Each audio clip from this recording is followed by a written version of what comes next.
Magic. What is magic? What is magic for you? I love that quote from Roald Dahl, which he's one of my favorite authors, and I love all of his children's books. But it says, those who don't believe in magic will never find it. And to me, that is the perfect description of magic. If you believe in something, you find it. And the question is, what do you believe in?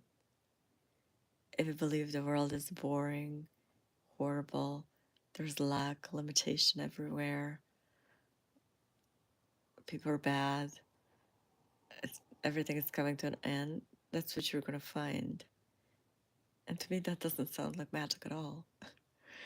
Whereas if you believe in impossible things, if you believe everything is wonderful, there are new adventures and new things to discover and uncover, and everything is magical, then you will start to find more and more magic everywhere and see the connectedness of everything. And even in places where people say, like, oh, this is whatever. But let's say, I remember the time before cell phones. And to me, like right now, what I'm doing is magic. I was speaking into a device and it's actually live, and people can join in and listen to me, people from all over the world. And if that's not magic, I don't know what is magic. At our fingertips, we have these like computers, and we can find everything that we want to. We can pull up recipes, we can pull up meditation videos, all kinds of music, all kinds of movies, all kinds of books, audiobooks. You know, and especially now with AI, it's like you can ask a question and get all of these answers and things that are summed up. You can write books. It's like, wow, if the world that we live in is not magical, I don't know what is. And it's just like, how do we make good use of that magic? And are we present to see the magic and what's considered ordinary? Like, can you still marvel at ice and snow and a leaf? Because those are the things that are really magical. The human body.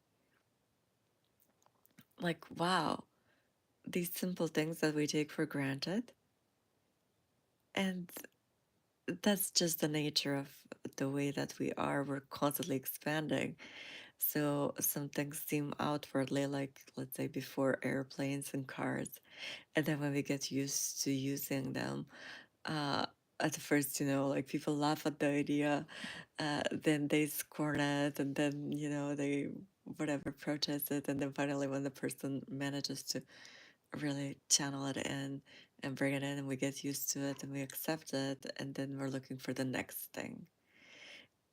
And we get used to that thing already. But there has been so many magical things that have been invented, and so many more magical things are being invented. And every time a disaster happens or something bad happens, it's an opportunity for something good to be invented, and good and bad is relative anyway. And just the magic of nature, the magic of temples that exist, that have been built like thousands of years ago, uh, and that we still cannot figure out, right? The magic of Pompeii, the city that got buried under a volcano, and the magic that even if we don't have the time or means to travel, we can type something on YouTube and get a full tour of a city, of a place, of a museum.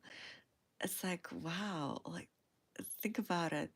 100 years ago, that was not accessible. 50 years ago, that was not accessible. And the fact that we have access to so much magic and that we can create more magic by believing new things into being that we think are going to be useful and good, and that the universe yields itself to our thoughts and feelings. and that we're co creators and we are divine. It just blows my mind. Like, wow.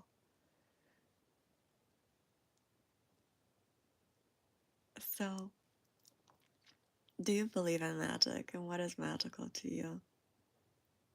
To me, it's like Pandora's box, but in a good way. Like, if you start to think about it, it's like, what is not magical?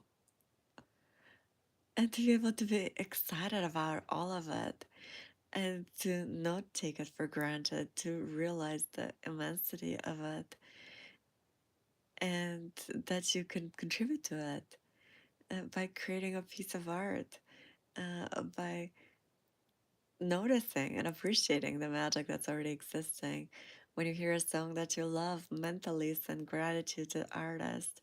When you resonate with a passage from a book that somebody wrote a long time ago, mentally give thanks to their soul and feel that connectedness. And even if that person has passed away, their legacy remains and their magic becomes part of the magic that you weave. And when I start to think about those things, it just blows my mind that I'm humbled by all of it, of how like we co-create together and every new creation rests on the shoulders of the previous creations and how we inspire each other all the time. And we're constantly working to make the world a better place. And naturally, there are old ways that are falling away, but I know that it will be getting better and better and better and better and better. And we can all contribute collectively to it, even by just thinking that. And that is magic.